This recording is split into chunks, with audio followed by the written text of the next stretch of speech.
Nagbabalik ang Panahon TV at ngayong umaga, makakasama natin si Pag-asa Weather Forecaster Buddy Javier. Magandang umaga, Buddy.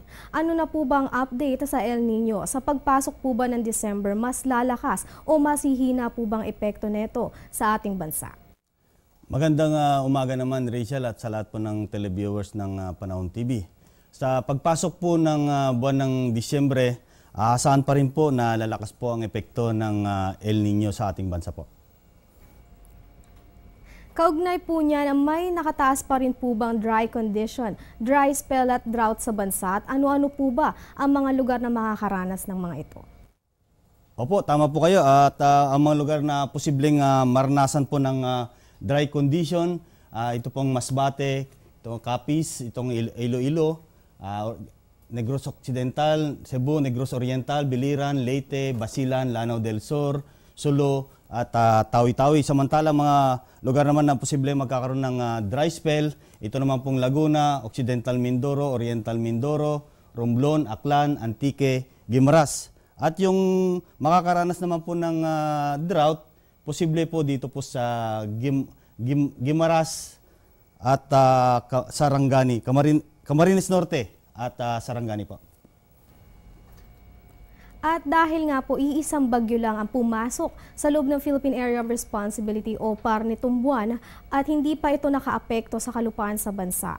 Kamusta po ba ang mga dam natin ngayon? May mga tumaas po ba ito o bumaba?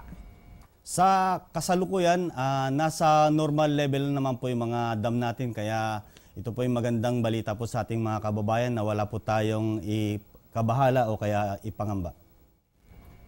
Ngayon po, ano po bang mararanasan nating panahon sa ngayong araw ng linggo base sa inyong 5 AM weather forecast? Maulap na kalangitan na may mahinang mga pagulan ang maranasan po natin dito po sa Cagayan Valley at saka lawigan ng Aurora dahil po yan sa northeast monsoon.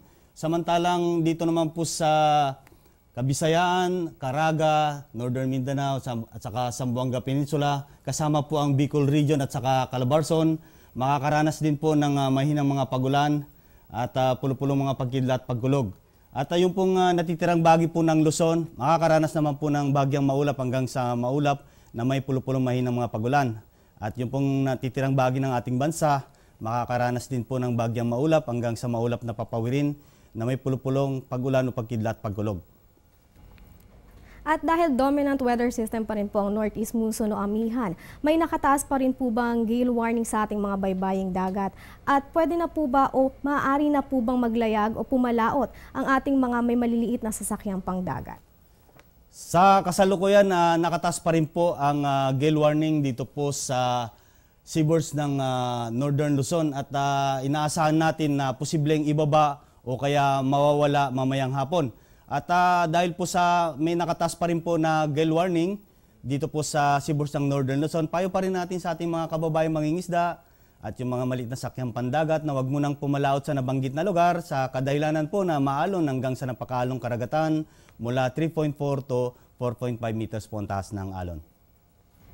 Maraming salamat, Buddy. At yan nga po, nakapanayam natin si Mr. Buddy Javier ng Pag-asa Weather Forecaster. Magbabalik pa kami matapos ng ilang paalala.